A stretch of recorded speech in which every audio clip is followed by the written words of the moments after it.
Alors un des outils de restitution, donc de la famille MOLAP, multidimensional OLAP, donc OLAP CubeWriter, qui est un outil libre qu'on peut utiliser dans une certaine mesure. Si vous voulez l'utiliser plus complètement, évidemment, il y a une petite licence à payer, va permettre de partir donc du data warehouse pour pouvoir analyser les données. Donc c'est un outil de restitution.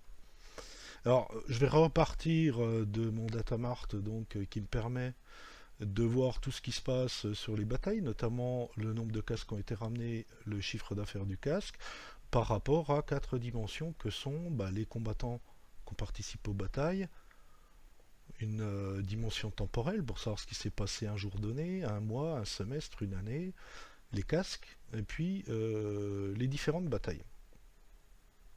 Alors évidemment, OLAP CubeWriter va nécessiter, lui, de modéliser, remodéliser votre datamart tel qu'il est. Bon, généralement, il le fait assez rapidement pour vous connecter à la base de données.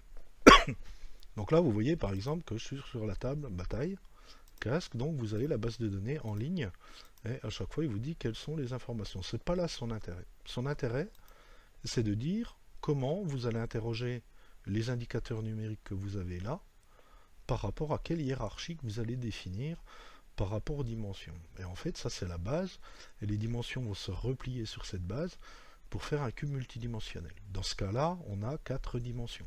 Alors évidemment, au-delà des 3 dimensions, pour le représenter graphiquement, c'est pas forcément évident.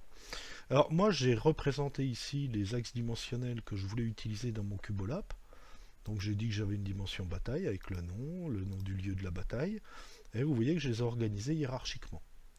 Donc j'ai dit que le nom de la bataille c'était l'information la plus petite, et le nom du lieu, comme il peut y avoir plusieurs batailles dans le même lieu, c'est une information un peu plus haute au niveau du niveau d'interrogation. Donc là, j'ai structuré un peu mes dimensions dans une technique qu'on appelle du drill up, c'est-à-dire je pars de l'élément le plus petit pour aller vers les éléments les plus grands les englobant.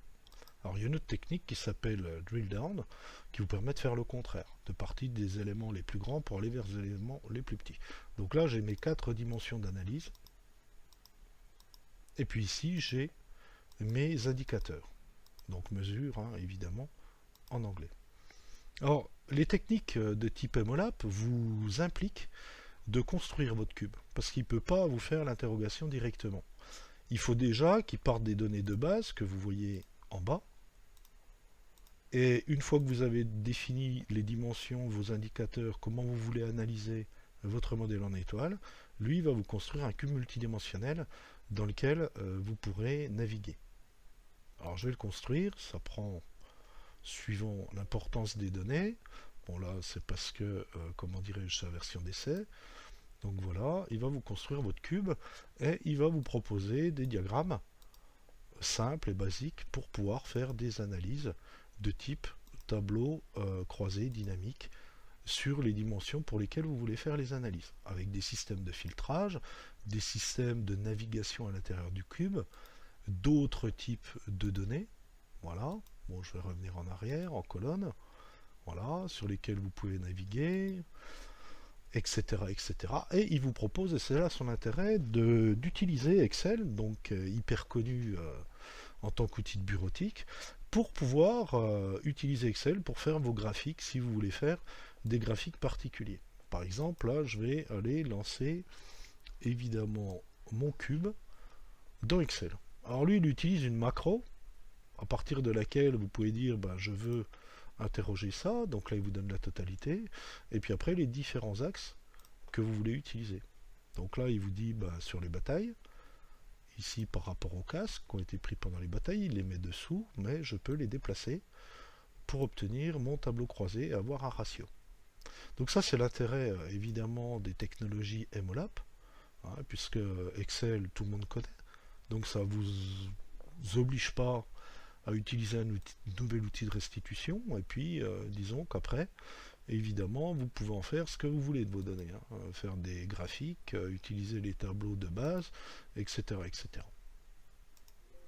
Mais retenez évidemment que quand on utilise un CubeOLAP, il vous faut avant tout construire le cube multidimensionnel pour pouvoir ensuite l'interroger.